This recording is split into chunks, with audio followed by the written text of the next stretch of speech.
Hola, iniciamos la sexta y última parte del tema estados de la materia y cambios de estado, en la cual hablaremos del estado sólido, iniciando con los llamados sólidos cristalinos, pero vamos a hablar un poco en general del estado sólido. Podemos decir de los sólidos que tienen forma y volúmenes definidos, así como altas densidades, y podemos clasificarlos en tres grandes grupos: los sólidos cristalinos, los sólidos amorfos y los solvatos. Más adelante hablaremos características de cada una de estas categorías. Aquí nada más a manera de ejemplo, pues tenemos la calcantita, que es un sulfato de cobre, que sería un sólido cristalino. El ópalo, que es un sólido amorfo, es decir, carece de estructura interna. Y un solvato de ácido acético, a manera de un ejemplo de amorfo. Perdón, de solvatos.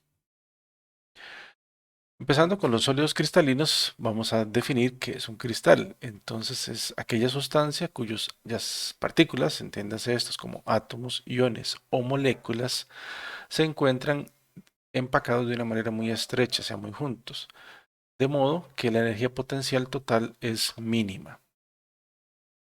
Además, estas partículas forman una estructura ordenada que se conoce como red o retículo cristalino, donde las partículas se van ordenando de manera periódica en las tres dimensiones.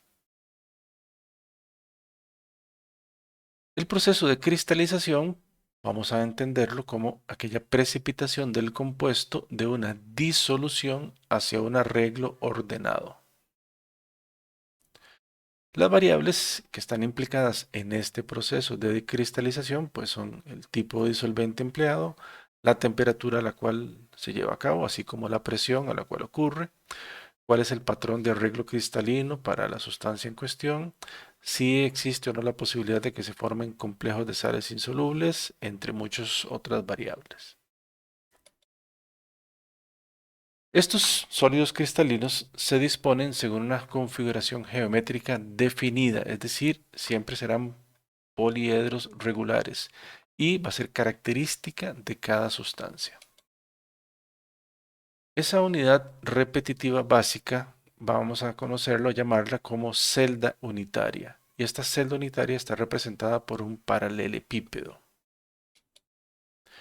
Esta celda unitaria entonces vendrá a ser el menor grupo o número de partículas que va a ser representativo de una determinada estructura cristalina. Bueno, recordando un poco que es un paralelepípedo, pues es un poliedro de 6 caras, o sea, es un hexaedro, con la característica de que todas las caras son paralelogramos y las caras opuestas son iguales y paralelas entre sí. Aquí a manera de ejemplo, en el caso del cloruro de sodio, que forma un sólido cristalino, es un sólido cristalino que consiste de iones unidos por fuerzas electrostáticas. En el caso del diamante y el grafito, lo que se presentan son átomos unidos por enlaces covalentes. Para el dióxido de carbono o el naftaleno, se forman cristales compuestos por moléculas, como las unidades básicas. Y en estos últimos casos, verá, cuando hablamos de moléculas orgánicas, las atracciones, estas interacciones de atracción, son debidas a fuerzas de Van der Waals siempre. Entonces, lo que hemos venido diciendo es que hay una celda unitaria, que es ese arreglo básico en el que se conforman las partículas del sólido, sean estas moléculas, átomos o iones, y esta celda se va repitiendo en cualquiera de las tres dimensiones. Entonces, cuando el cristal va creciendo, lo que lo hace reproduciendo estas celdas unitarias en las tres dimensiones, ¿verdad? Aquí lo veremos como eje Y, eje X y eje Z. Debido a esto, se han encontrado 230 formas posibles que se han dividido en 32 clases, según algunos elementos de simetría como planos, ejes y puntos, que son detalles con los cuales no vamos a entrar en cuestión para fines del curso. Y al final terminan agrupándose en 7 grandes tipos de red o 14, si quiere ser un poco más específico. Entonces, en la figura siguiente, esta que vemos acá, tenemos las 14 clases. Entonces, aquí tenemos la cúbica con 3 posibilidades, la tetragonal con 2 posibilidades, la ortorrómbica con 3 posibilidades diferentes, la monoclínica con 2 y estas últimas triclínica, romboédrica y hexagonal con solo una forma posible. Entonces, dependiendo de las sustancias, pueden ir conformando sus celdas unitarias de acuerdo a alguna de estas tipos de redes cristalinas.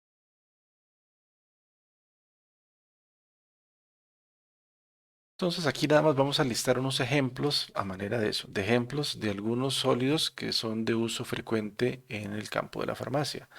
Entonces en una red cúbica tenemos por ejemplo el cloruro de sodio, el cloruro de potasio o los alumbres. En los tetragonales el dióxido de titanio, conocido también como rutilo, y la urea. En el hexagonal, el óxido de zinc, el magnesio metálico y el agua sólida, la que corresponde al tipo hielo 1. En el caso del agua sólida hay diferentes arreglos cristalinos. Para el triclínico tenemos el ácido bórico y el dicromato de potasio. En el caso del monoclínico, ejemplos pueden ser el bórax, el sulfato de sodio decahidratado y el azufre monoclínico. En el ortorrómbico hay azufre, que sufre o que presenta otro tipo de arreglo, en este caso sería rómbico, el yodo molecular o el sulfato de bario, conocido también como barita. En el trigonal, o también llamado romboédrico, tenemos el nitrato de amonio romboédrico. Y muy bien, una vez hecho este listado de ejemplos, vamos a hablar de un fenómeno muy característico de la mayoría de sólidos cristalinos y de gran relevancia en el campo farmacéutico, ¿verdad? En otros campos también, pero que evidentemente a nosotros nos interesa en el campo farmacéutico, que es el fenómeno de polimorfismo. Polimorfismo, ¿verdad? Palabra derivada del griego, poli muchos y morfa formas. Entonces, esto vamos a ver de qué se trata.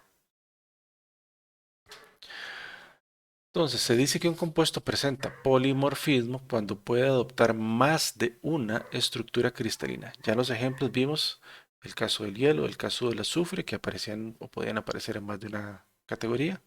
Entonces, cuando puede presentar más de una estructura cristalina, ocurre el fenómeno de polimorfismo. Entonces, estas diferentes arreglos o variaciones en las formas en las que se empaquetan las partículas tiene su origen en las condiciones físico-químicas específicas en las que se realiza la cristalización y lógicamente también características de cada sustancia en particular. La importancia de este concepto, de este fenómeno, llamémoslo así, del polimorfismo, trasciende ya el tema de las aplicaciones terapéuticas, solamente por las repercusiones farmacocinéticas, porque ya veremos cómo se va a afectar esto, ¿verdad? Porque cada arreglo cristalino diferente presentará propiedades físicas diferentes. Entre ellas, por ejemplo, la solubilidad. Y esto tiene una trascendencia significativa a nivel farmacocinético, a nivel del efecto terapéutico que puede alcanzarse y, por ende, en el campo farmacéutico. Y de ahí que va a afectar directamente al mundo de la industria, porque el descubrimiento de estos diferentes polimorfos, de las diferentes sustancias activas o incluso materias primas que se utilicen, va a generar un número significativo de patentes de invención. Y donde hay patentes de invención, usualmente pueden haber conflictos derivados de ellas. Es decir, es un tema que mueve bastante dinero alrededor del mundo. Continuando, podemos decir que cada forma polimórfica identificada es termodinámicamente hablando estable, eso sí, dentro de un intervalo específico de presión y temperatura. Cada una de ellas, o sea, cada uno de los polimorfos, cada una de las diferentes arreglos cristalinos exhiben diferentes propiedades físicas como puntos de fusión, solubilidades, patrones de difracción, aunque en todos los casos, químicamente hablando, son la misma sustancia.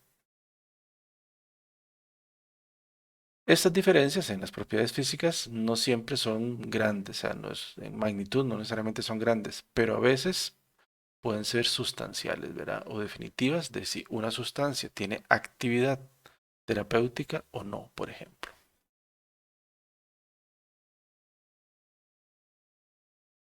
Podemos decir que hay dos formas en las que las diferentes estructuras cristalinas pueden formarse o reproducirse. La primera es lo que se conoce como el poliformismo estructural, que es cuando moléculas que en su estructura son rígidas de una misma conformación se empaquetan en diferentes formas. El ejemplo clásico, el acetaminofén en la forma ortorrómbica o en la forma monoclínica. Y acá podemos ver, este sería un arreglo de acetaminofén. Cada una de estas es una molécula de acetaminofén en un arreglo monoclínico y acá en un arreglo ortorrómbico. Vemos cómo están dispuestas de manera diferente las moléculas. Y la segunda forma en que pueden formarse estas estructuras cristalinas es lo llamado el polimorfismo conformacional, que es cuando moléculas flexibles, es decir, que pueden rotar en algunos o en diferentes átomos de diferentes conformaciones, se empaquetan en diferentes formas. Aquí tenemos a manera de ejemplo el mesilato de imatinib, que presenta las formas alfa y beta. Aquí las tenemos, forma alfa y la forma beta.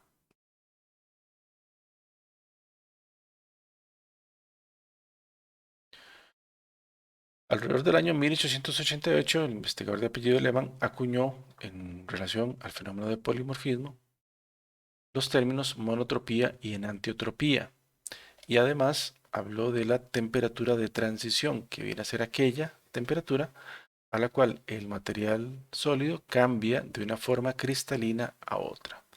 Entonces ahora, estos términos monotropía y enantiotropía tienen que ver en el cómo ocurre este proceso de transición de una forma polimórfica a la otra.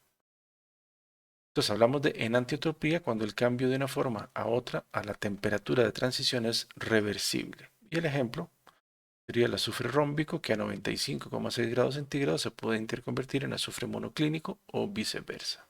Pero eso es un cambio reversible.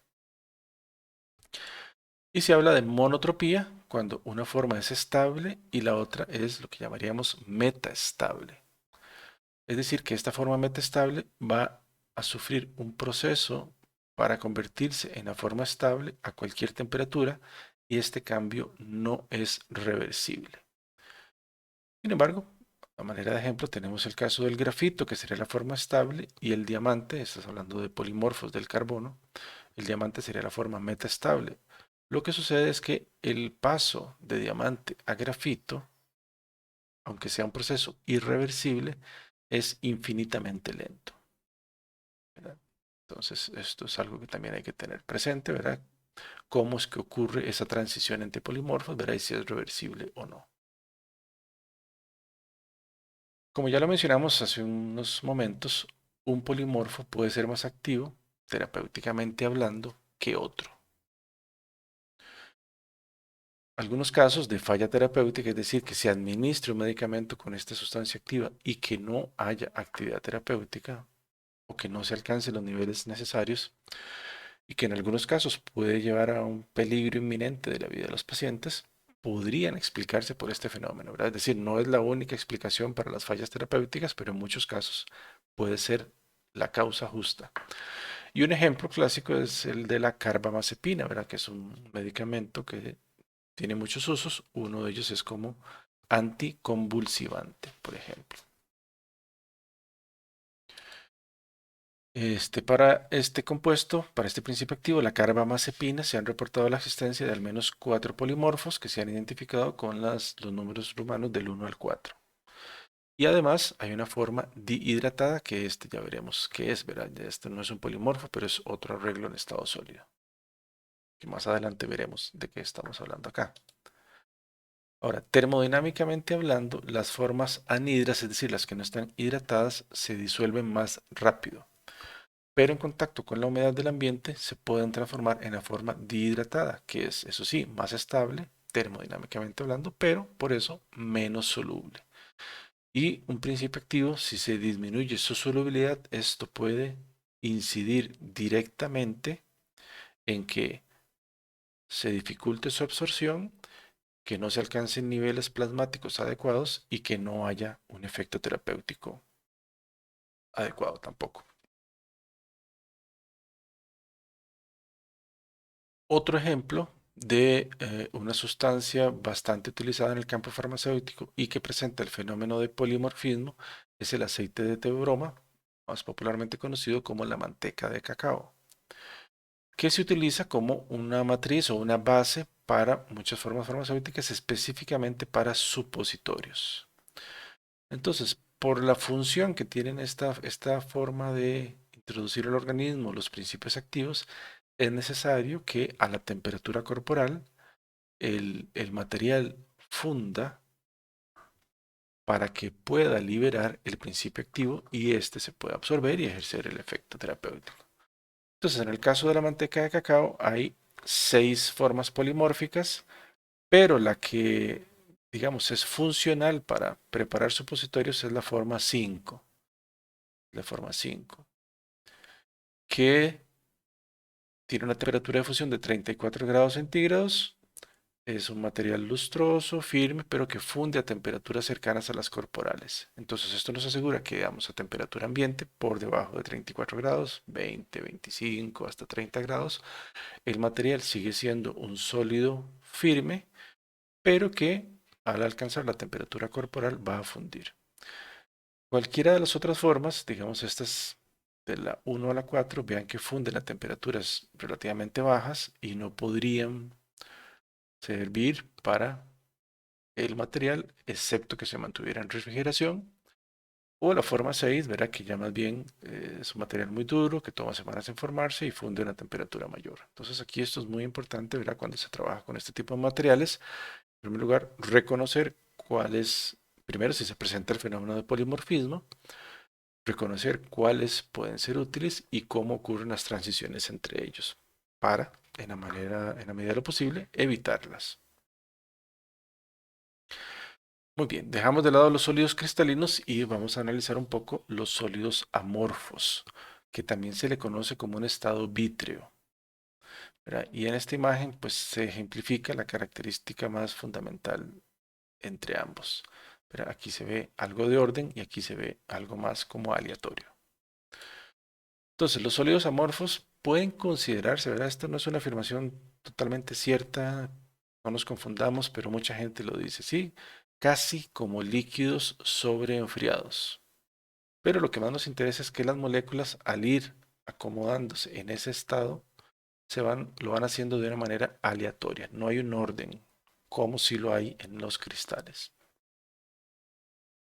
Estas sustancias tienden a fluir cuando se someten a la suficiente presión, ¿verdad? Tienen presiones bastante elevadas y algo muy característico es que no tienen un punto de fusión definido, ¿verdad? Sino más bien se habla aquí de un rango de temperaturas de transición entre un estado mucho más fluido y el estado, llamémoslo así, sólido.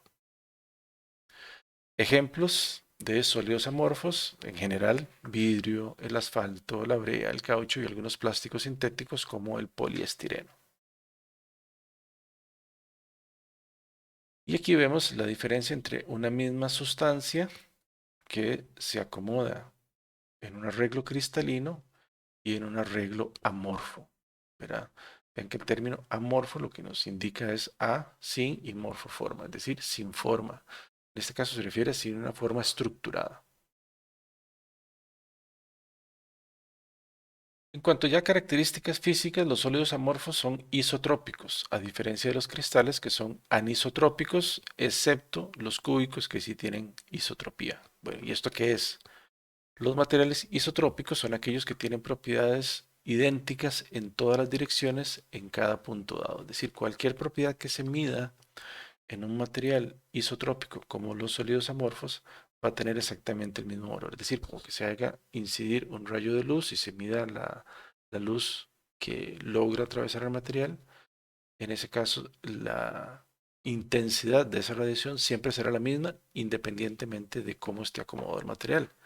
En el caso de los materiales anisotrópicos, como los sólidos cristalinos, el acomodo, es decir, el punto donde incida, en este caso, el ejemplo, la radiación, va a determinar la magnitud que pueda medirse al otro lado. Entonces, esos son los materiales anisotrópicos.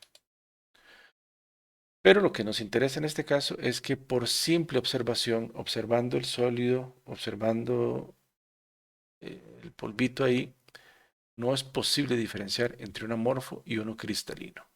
Hay que recurrir a técnicas de identificación un poco más avanzada que mencionaremos más al final de esta presentación. Bueno, en farmacia, ¿cuál es la importancia que tienen? Que bueno, debido a este arreglo más aleatorio, las interacciones son menos intensas, ¿verdad? Y no todas las moléculas se están atrayendo con la misma magnitud.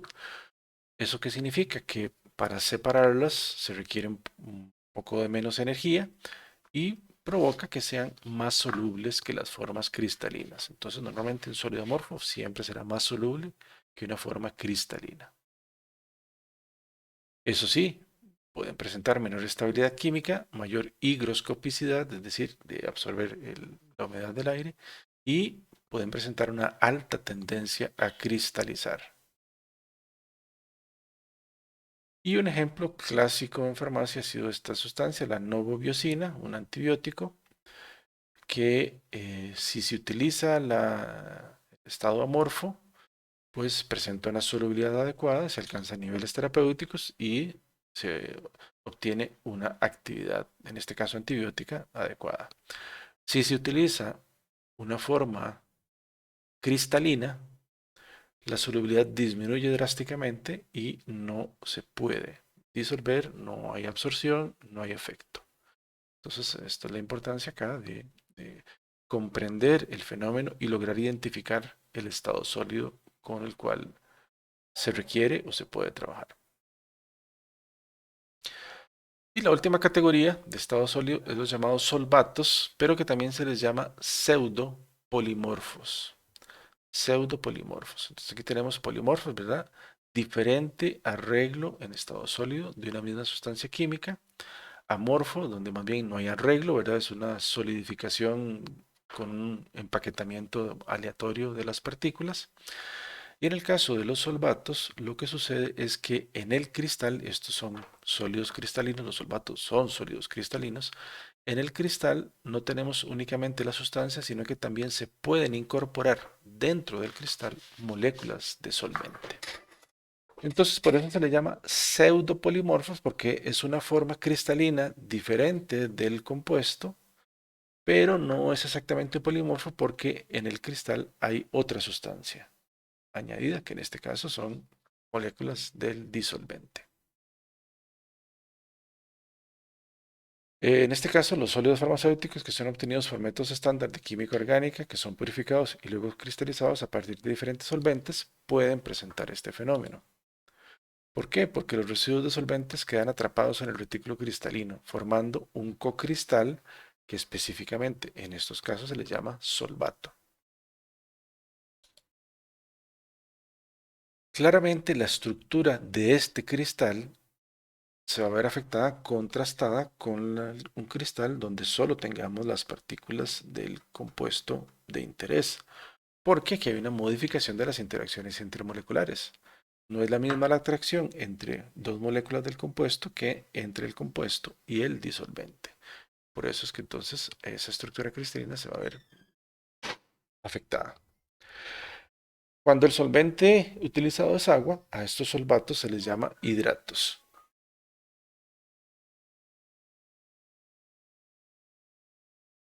Y bueno, en esta imagen, pues lo que podemos es ver un resumen también de los diferentes arreglos en estado sólido. Verá, cristales de una misma sustancia con diferentes arreglos son polimorfos. Sales, ¿verdad? Bueno, sales sería pues esta interacción entre iones de carga opuesta, estado sólido, ¿verdad? Con enlaces electrostáticos. un sólido amorfo donde la misma sustancia activa se va solidificando sin un arreglo estructurado, ¿verdad? O casi que aleatorio. Y los llamados cocristales son esos cristales formados por al menos dos sustancias diferentes. Cuando una de esas sustancias es el disolvente, entonces a ese cocristal lo llamamos un solvato.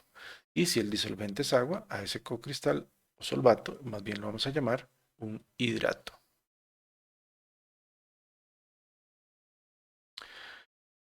Muy bien, aquí ya al final lo que vamos a mencionar muy rápidamente son algunas de las técnicas que se utilizan para la identificación del estado sólido particular de una sustancia en cuestión.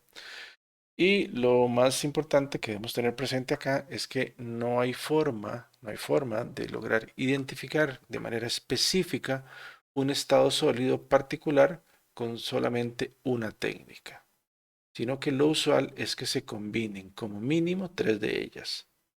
Y sobre todo si estamos, por ejemplo, identificando este, nuevas formas, ¿verdad? Nuevos estados sólidos o nuevas formas de cristales, ¿verdad? Polimorfos diferentes, etcétera, etcétera. Repito, ¿verdad? No se puede hacer con solo una técnica, lo usual es que se combinen al menos tres de ellas y entre más se tengan, pues más clara será esa identificación particular de cada estado sólido específico. Entonces, una de las primeras y más populares es la llamada difracción de rayos X, que nos da pues un difractograma con picos característicos para cada arreglo cristalino en particular. Cuando la sustancia es amorfa, ¿verdad? Normalmente no se observan picos, sino una serie irregular de movimientos que se registran, ¿verdad? Pero cuando es una estructura cristalina, normalmente es un gráfico así un poquito más limpio con picos muy específicos. Específicamente en el Instituto de Investigaciones Farmacéuticas tenemos un equipo que puede realizar este tipo de análisis. Si contamos con un difractómetro de rayos X, ¿verdad? Eso sí está casi que estrenándose. Otro equipo también fundamental en el análisis o en el estudio del estado sólido son los calorímetros diferenciales de barrido, ¿verdad? Conocidos por las siglas en inglés como DSC, Differential Scanning Calorimetry. Igualmente en el INIFAR se cuenta con un equipo y específicamente es igual a este que tenemos en la foto. De hecho, este termograma, ¿verdad? Los análisis que se hacen por calorimetría diferencial de barrido se conocen como termogramas. Este que aparece acá es uno que se realizó en un proyecto de investigación realizado en el INIFAR utilizando este equipo, ¿verdad? Aquí es materia prima de hidronato sódico. Entonces, lo que se puede medir son, por ejemplo, puntos de fusión o temperaturas de transición entre los diferentes estados, por ejemplo.